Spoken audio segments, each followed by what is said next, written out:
नमस्कार।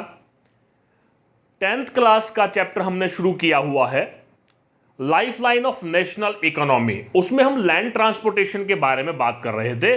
दो पार्ट हम लोगों ने डिस्कस किए थे, रोडवेज का और रेलवेज का। आज हम यहां पर पाइपलाइन का एज ए लैंड ट्रांसपोर्टेशन बात करने जा रहे हैं। जो पाइपलाइन है वो एक नया पैटर्न है। आज से अगर मैं 20-30 साल पहले की भी बात करूं तो लोगों के घरों में पानी भी पाइपलाइन के जरिए नहीं पहुंचा था। घर की महिलाओं को बहुत दूर से पानी लाना पड़ता था। आज देश के बहुत सारे हिस्सों में पाइपलाइन के जरिए घरों पर पानी पहुंचाया जाता है, लेकिन फिर भी बहुत सारे ऐसे इलाके हैं हमारे भारतवर्ष में जहां पर महिलाओं को पानी लेने के लिए बहुत दूर तक जाना पड़ता है। तो हम कह सकते हैं पाइपलाइन को सुविधा के लिए बिछाने में हमें बहुत सारा काम करना है। तो यहां पर लिखा है न्यू अराइवल है।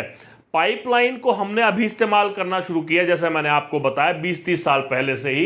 पहले हम इसको केवल और केवल पानी को ट्रांसपोर्ट करने के लिए इस्तेमाल करते थे। जो भी जलघर होता था, वाटर टैंक जहां पर होता था, वहां से पाइपलाइन के जरिए पानी को सिटीज के घरों में पहुंचाया जाता था। लेकिन आज की अगर हम बात करें तो पाइपलाइन के थ्रू हम लोग क्रूड ऑयल, पेट्रोलियम, गैस, इन सब को जहां से ये निकलते हैं वहां से पहुंचाया जाता है रिफाइनरी तक, और रिफाइनरी से जहां पर ये कंज्यूम होते हैं कंज्यूमर्स तक पहुंचाया जाता है पाइपलाइन के जरिए।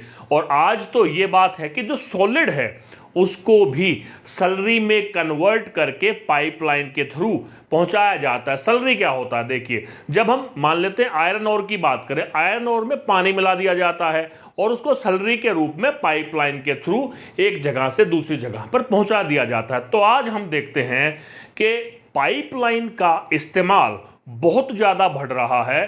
धीरे धीरे हम लोग इस तरह से बढ़ रहे हैं। जो मेट्रोपॉलिटन सिटी है, आप लोगों ने देखा होगा, आज गैस के सिलेंडर वहां पर इस्तेमाल नहीं होते हैं।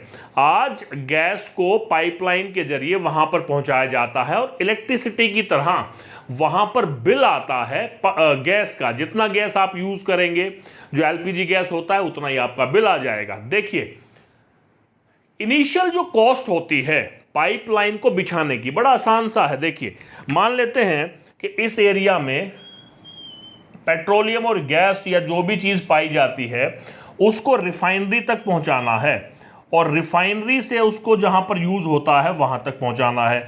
तो पहले जब हम पाइपलाइन को बिछाएंगे, ये शुरू में तो इसकी कॉस्ट बिछाने की ज्यादा हो सकती है, लेकिन जब एक बार ये पाइपलाइन बिछ जाती है तो इसका मेंटेनेंस का खर्चा कंपैरेटिवली बहुत लो होता है।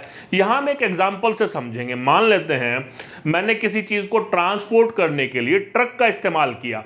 अब ट्रक का मुझे इंश्योरेंस भी करवाना है, सर्विस भी करवाना है, फ्यूल भी लगातार उसमें डालना है। लेकिन अगर पाइपलाइन को एक बार बिछा दिया तो जहां पर प्रोडक्शन होता है मिनरल्स का, या जहां से पानी को मतलब पाइपलाइन के जरिए जिन जिन चीजों को पहुंचाया जा सकता है, जिनके बारे में हमने डिस्कस किया, एक बार कॉस्ट लगती है वो कंपैरेटिवली ज्यादा हो सकती है क्योंकि बहुत दूर दूर तक पाइपलाइन को बिछाना पड़ता है। लेकिन एक बार बिछने के बाद उसके ऊपर जो रनिंग कॉस्ट है वो बहुत मिनिमल होती है। देखिए, उसके अलावा इसका क्या फायदा है ट्रांसशिपमेंट।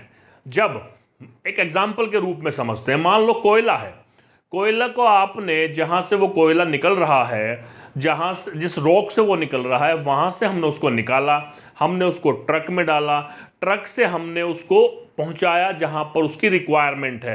तो जब हमने ट्रक में डाला, कुछ वहां पर खराब हो जाएगा या गिर जाएगा, और रास्ते में हॉलेज की वजह से कुछ वहां पर गिर जाएगा, कुछ रिफाइनरी, मतलब कहने का ये है कि कुछ नुकसान हो सकता है। लेकिन पाइपलाइन के जरिए एक भी बूंद का नुकसान नहीं होता।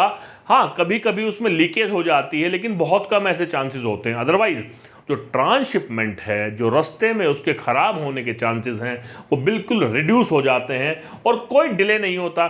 यहां आपने पाइपलाइन को ओपन किया और थोड़ी ही देर बाद में रिक्वायर्ड जगह पर वो चीज़ जिसको पाइपलाइन के जरिए पहुंचाया जाना है वो वहां पर पहुंच जाती है और इजीली इस्तेमाल होने लग जाती है। तो ये है पाइपलाइन का पहला हिस्सा, न्यू अराइवल है, पहले सिर्फ पानी के लिए इस्तेमाल होता था, बाद में इन चीज़ों के लिए इस्तेमाल होने लगा। सॉलिड को भी ट्रांसपोर्ट किया जा सकता है। इनिशियल कॉस्ट उसकी कंपैरेटिवली कॉस्टली हो सकती है, लेकिन बाद में जो रनिंग कॉस्ट है वो बहुत मिनिमल होती है। ये जो प्रॉब्लम्स हैं इनके लिए भी पाइपलाइन एक सॉल्यूशन है। हमारे देश में बहुत सारी पाइपलाइन बिछी हुई हैं, लेकिन 3 इंपॉर्टेंट पाइपलाइन के बारे में हम लोग बात करेंगे। यहां पर देखिए, पहली पाइपलाइन है असम टू कानपुर, इसके बारे में बात करते हैं। पहली पाइपलाइन है, इसको 1959 में बिछाया गया था और ये पहली एशिया की फर्स्ट क्रॉस कंट्री लाइन है और उसकी जो लेंथ है वो 1157 किलोमीटर है। ये यहाँ से गुवाहाटी, ये देखिए आसाम का इलाका है, बरूनी आप कह बिहार का इलाका है, इलाहाबाद जो है वो उत्तर प्रदेश का इलाका है। यहाँ से डिगबोई से, क्योंकि यहाँ पर पेट्रोलियम मिलता है, इस पाइपलाइन के जरिए पेट्रोलियम को ट्रांसपोर्ट किया जाता है। यहाँ पर जो पेट्रोलियम मिलता है उसको इस पाइपलाइन के जरिए 1157 किलोमीटर तक, बीच में भी कुछ रिफाइनरीज हैं, लेकिन यहाँ तक ये पहुँचती है आखिर तक। तो पहली जो है, अब देखिए बनी कब थी, 1959 में। कितना किलोमीटर है, 1157। कहाँ से जाती है, आसाम, बिहार और उत्तर प्रदेश। क्या ले जाया जाता है इसमें से, पेट्रोलियम। तो ये बात है। दूसरा पार्ट है सलाया गुजरात से लेकर के जालंधर तक। ये पाइप देखिए, ये 1256 किलोमीटर लंबी है। क्रूड ऑयल यहां से ले जाया जाता है। कहां से जाती है, विरंगम, ये देखिए गुजरात का इलाका है, मथुरा उत्तर प्रदेश का है, दिल्ली के बारे में कैपिटल है, और सोनीपत हरियाणा का इलाका। तो यहां से सलाया से होती हुई ये इस तरह से जालंधर यहां पर पहुंचती है। तो ये कहा गया है गुजरात टू जालंधर, और इसमें क्रूड ऑयल को ले जाया जाता है। सेकंड इंपॉर्टेंट पाइपलाइन है। तीसरी जो इंपॉर्टेंट पाइपलाइन है वो हजारिया गुजरात से लेकर के जगदीशपुर, इसको HVJ के नाम से भी जाना जाता है। इसकी लेंथ है 1750 kilometre.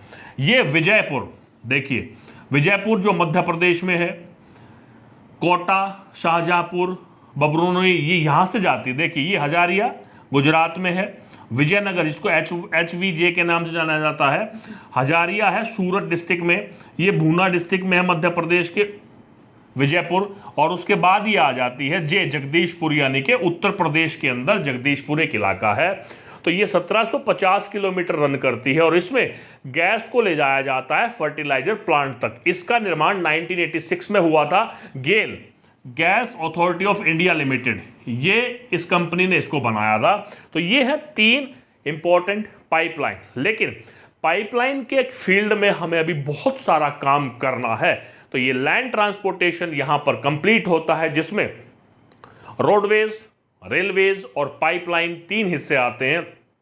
Land transportation is over here. Next part में we are going to discuss about water transportation, in which we will discuss about inland water transportation and overseas. तो मिलते हैं अगले लेक्चर में, तब तक के लिए नमस्कार, जय हिंद, जय भारत।